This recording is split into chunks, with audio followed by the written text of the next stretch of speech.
Hi everyone. हम लोग आज गोल्ड का टेक्निकल और फंडामेंटल एनालिसिस करेंगे वीकली।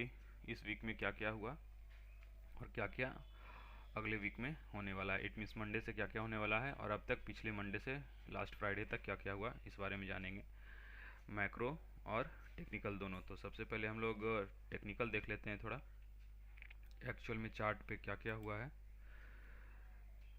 ये 4 आवर का चार्ट है गोल्ड का।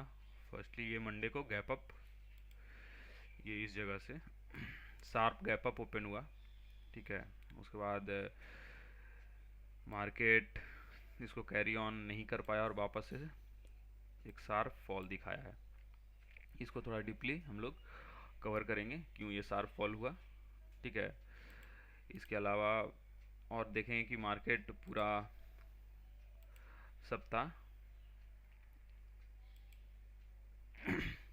कंसोलिडेट क्यों कर रहा था। तो आइए देखते हैं। पहले हम लोग चलते हैं 15 मिनट के टाइम फ्रेम पे। तो जैसा कि पहले बताया मैं कि यहाँ पे मंडे को शार्प गैप अप ओपन हुआ, उसके बाद एशियन सेशन में कैरी फॉरवर्ड करने के बाद वापस से मार्केट ये शार्प फॉल दिखाया अगले ट्यूसडे को पूरा दिन। काफ़ी ये, अगर इसमें आपको मैं कैलकुलेट करके मैं बताऊं तो अप्रॉक्स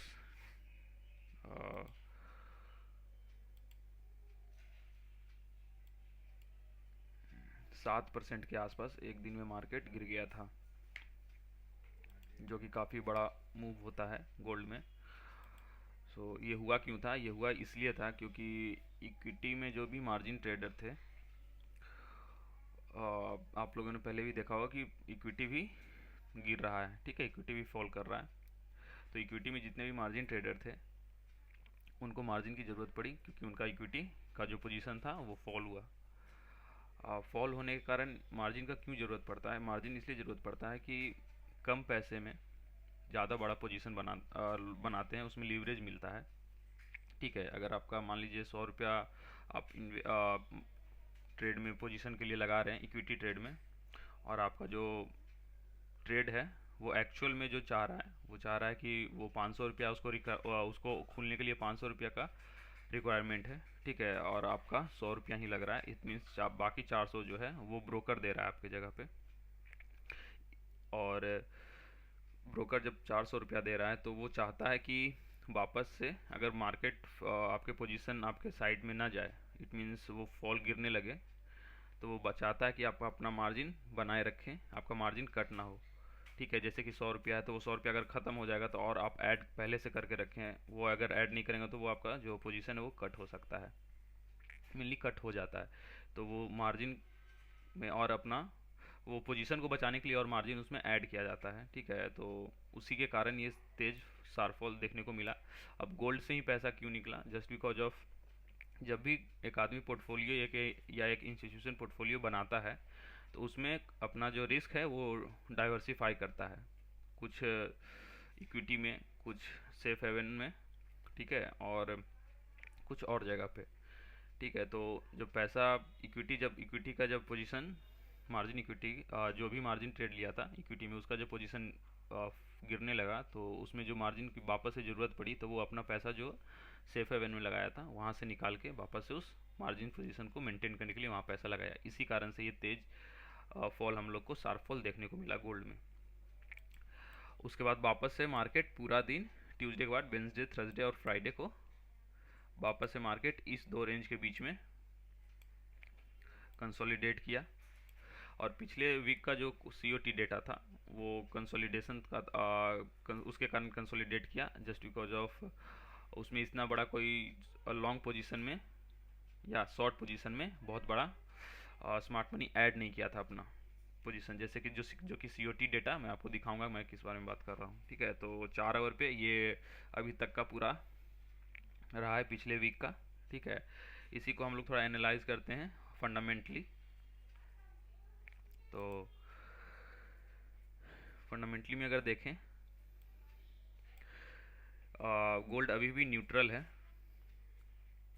गोल्ड अभी भी न्यूट्रल है, ठीक है। इसके अलावा अगर हम technical score, technical daily chart gold का वेरिस हो चुका है। सी ओ टी पोजिशन जो है इस बार का, इस वीक का, वो न्यूट्रल के आसपास है। अगर नंबर में देखेंगे तो 2000 के आसपास लॉन्ग पोजीशन में ऐड किया गया है और शॉर्ट पोजीशन भी 1100 के आसपास ऐड किया गया है। तो ओवरऑल न्यूट्रल पोजीशन पे है सीओटी डेटा, ठीक है। इकोनॉमिक ग्रोथ बेरिस हो गया है, जिसमें यहाँ पे दिखा रहा है वेरी बेरिस। इसमें मात्र जीडीपी है जो कि ख़राब है यूएसडी के लिए, और गोल्ड के लिए वो बुलिश दिखा रहा है। बाकी ये तीन, मैन्युफैक्चरिंग, सर्विस और रिटेल सेल और कंज्यूमर कॉन्फिडेंस, जो कि है गोल्ड के फेवर में नहीं दिखा रहा है। और फंडामेंटल मैट्रिक्स में आगे बढ़े तो इन्फ्लेशन, जो कि सीपीआई जो है कंज्यूमर प्राइस इंडेक्स, वो मात्र बुलिश है, बाकी सारा बेयरिश दिखा रहा है ओवरऑल, ठीक है। और जॉब मार्केट बुलिश हुआ है लास्ट फ्राइडे के न्यूज़ के कारण। लास्ट फ्राइडे को तीन न्यूज़ था, मेजर तीन न्यूज़ था। एनएफपी था, non farm payroll, unemployment rate था, और एक इकोनॉमिक ग्रोथ में एक रिटेल सेल था, ठीक है। तो एनएफपी गोल्ड के फेवर में नहीं, सॉरी, गोल्ड के फेवर में आ गया है और यूएसडी के फेवर में नहीं आया है। एनएफपी में होता है एक्चुअली क्या है वो मैं थोड़ा बता देता हूँ। एनएफपी में होता है कि एग्रीकल्चर सेक्टर को छोड़ के जितने भी जॉब मिले हैं या जितने भी जॉब में बदलाव आए हैं, नंबर ऑफ जॉब, जो मान लो पिछले महीना 10,000 लोग जॉब कर रहा था, तो उस नंबर में 10,000 में कितना बदलाव आया है वो, अगर एनएफपी आता है रिसेंट का तो वो बताता है कि कितना बदलाव आया है। तो इस बार क्या हुआ कि फोरकास्ट था कि 58,000 के आसपास का बदलाव आ सकता है, लेकिन सरप्राइज जो हुआ वो -92,000 लोग मान लो कि जॉब में नहीं रहे, इस तरीके का कुछ। अनएम्प्लॉयमेंट रेट का बात करें तो वो बढ़ गया है, क्योंकि एनएफपी ऑब्वियसली ख़राब आया तो अनएम्प्लॉयमेंट रेट को बढ़ना ही था।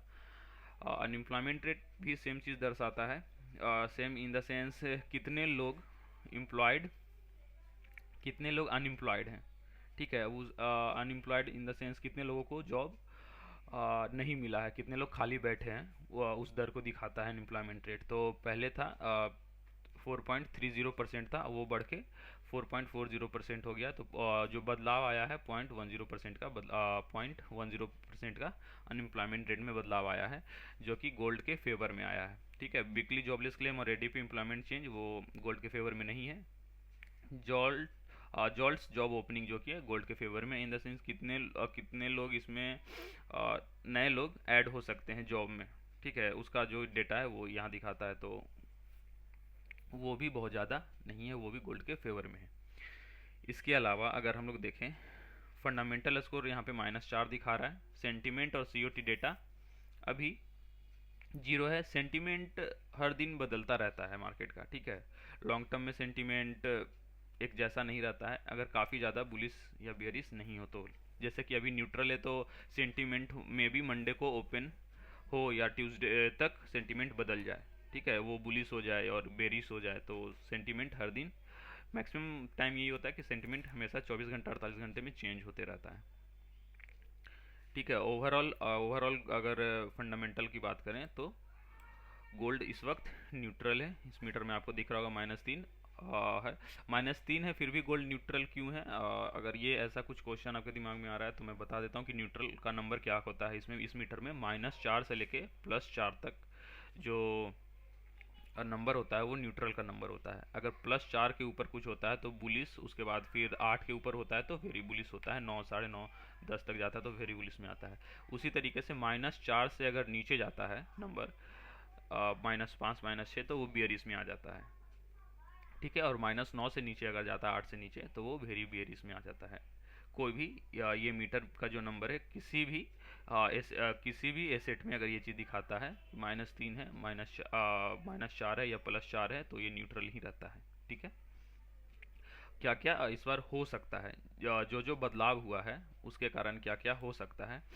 देखिए अभी तो ओवरऑल टेक्निकल भी बियरिश है और ओवरऑल फंडामेंटल मैट्रिक्स के कारण गोल्ड का जो मीटर दिखा रहा है वो न्यूट्रल दिखा रहा है। इस वीक में न्यूज़, किसी तरीके का कुछ न्यूज हो, फंडामेंटल न्यूज, उसके कारण अगर मैट्रिक्स चेंज होता है, वो बुलिश होता है, तो धीरे धीरे गोल्ड बुलिश हो सकता है। अदरवाइज न्यूट्रल रहेगा, मार्केट कंसोलिडेट करता रहेगा। इसमें आपको हम COT data, latest COT data एक बार दिखाऊं कि गोल्ड का क्या पोजीशन ऐड हुआ है गोल्ड में, या क्या पोजीशन निकाला गया है इसके कॉन्ट्रैक्ट से, गोल्ड के कॉन्ट्रैक्ट से। तो मैं आपको दिखाता हूँ, इस जगह पे आपको गोल्ड दिख रहा होगा, मेरा कर्सर देखिएगा। तो यहाँ देखिए, ये ट्रायंगल का अर्थ होता है चेंज, फाइनेंस में ये ट्रायंगल का अर्थ होता है चेंज। तो चेंज इन लॉन्ग कॉन्ट्रैक्ट, तो गोल्ड में हम लोग देखेंगे कि 2100 पोजीशन ऐड किया गया है स्मार्ट मनी के थ्रू, ठीक है। इंस्टीट्यूशन जो भी होता है, इंस्टीट्यूशन मनी 2100 लॉन्ग कॉन्ट्रैक्ट में ऐड किया गया है, और मात्र 1135 है जो कि शॉर्ट कॉन्ट्रैक्ट में ऐड किया गया है। तो बहुत ज़्यादा डिफरेंस नहीं है, मात्र 900 के आसपास का डिफरेंस है। तो मैक्सिमम चांस ये है कि जो गोल्ड रहे, गोल्ड का जो सिचुएशन रहे, कंसोलिडेट ही करेगा। और बहुत ज़्यादा अगर कुछ होता है तो मैं चार्ट पे आपको एक बार दिखाता हूँ कि किस तरीके का कंसोलिडेशन हम लोग को देखने को मिल सकता है। तो कंसोलिडेशन आपको देखने को इस तरीके का मिल सकता है, राइट। इस तरीके का कुछ कंसोलिडेशन देखने को मिल सकता है, ठीक है। बहुत ज़्यादा अगर कुछ बेहतर होता है गोल्ड में तो इस तरीके का कंसोलिडेशन देखने को मिल सकता है। ऐसा नहीं मिलेगा कि एकदम से कुछ ऐसा चलने लगे गोल्ड, अभी तक ऐसा तो नहीं हो सकता, क्योंकि अभी तक इंस्टीट्यूशन का किसी तरीके का हैवी पोजीशन देखने को नहीं मिल रहा है गोल्ड में, ठीक है। और इससे ज़्यादा अगर कमोडिटी का बात करें तो इससे ज़्यादा तो ऑयल ही भाग रहा है, और रेगुलर वो बहुत अच्छा ऑयल भाग रहा है। क्योंकि कुछ कुछ अनसर्टेनिटी और स्टेट ऑफ हॉर्मूज जो है वो बंद कर दिया गया है ईरान के द्वारा, तो इसी कारण से उस पर बहुत ज़्यादा नहीं जाते हैं हम लोग गोल्ड के बारे में बात करते हैं। तो अभी मार्केट चौपी रहने वाला है गोल्ड का टेक्निकली, ठीक है। और इंट्राडे वाले जो कि 15 मिनट के टाइम फ्रेम पे कर रहे हैं या 5 मिनट के टाइम फ्रेम पे कर रहे हैं, वो थोड़ा सतर्क हो करें, क्योंकि बहुत ज़्यादा जो टेक्निकल में बात करें तो एक टर्म होता है लिक्विडिटी, बहुत ज़्यादा लिक्विडिटी स्वाइप करेगा मार्केट, अगर मार्केट कंसोलिडेट करता है तो, ठीक है। अगर मार्केट कुछ इस तरीके का ट्रेंडी होता है तो गोल्ड में बढ़िया ट्रेड बनेगा, ठीक है। सपोर्ट रेसिस्टेंस में बहुत बेहतर ट्रेड इसमें हम लोग ले सकते हैं इस तरीके का, अगर कुछ मार्केट ट्रेंड होता है तो, ठीक है। तो आज के लिए इतना ही।